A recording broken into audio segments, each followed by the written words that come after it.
Hey, it's Isabel from thedietsolutionprogram.com, and today I want to talk to you about something very important, and that is all this confusion around carbohydrates.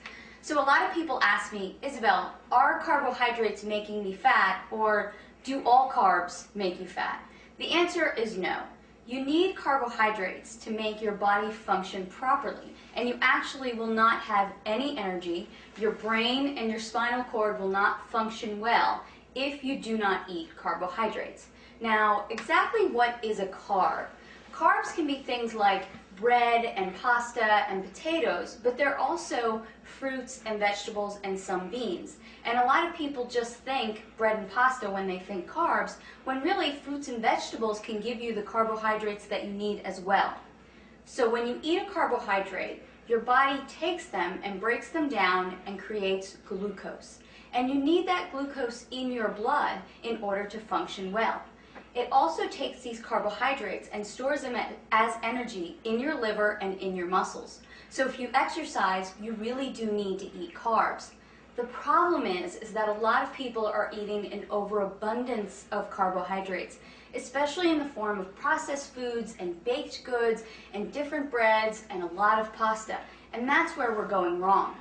Another thing that happens with carbohydrates is they turn into glucose, and if your body doesn't use them, then it turns them into fat, and it stores them in your body as fat.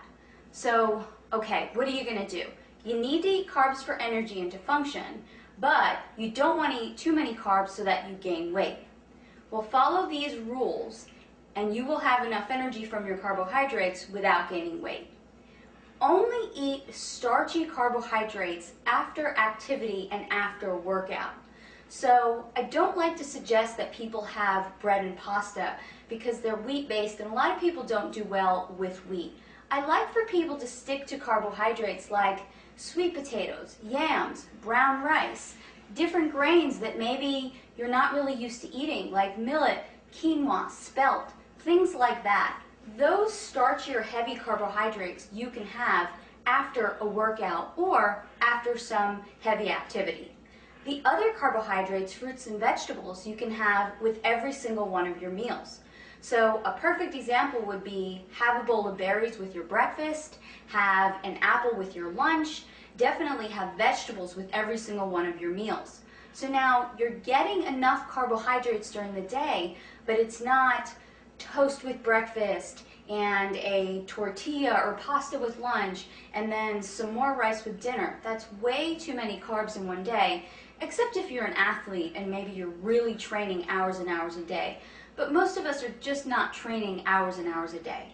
So let me give you a sample day of a good, reasonable amount of carbohydrates in a day.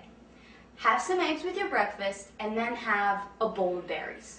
Then as a snack, you can have an apple with some raw nuts. For your lunch, you can have a salad with raw vegetables and cooked vegetables, and maybe an orange to go along with that. As another snack, you can have some carrots and celery and some almond butter. And then for dinner, have a salad with your meat, whether that's poultry or beef, and then some more cooked vegetables. There you have gotten a sufficient amount of carbohydrates for the day. You're not going to gain weight, and you're still going to feel energized and great. Again, this is Isabel from thedietsolutionprogram.com. To find out more about how to create your own personal fat-burning meal plan, visit my website today.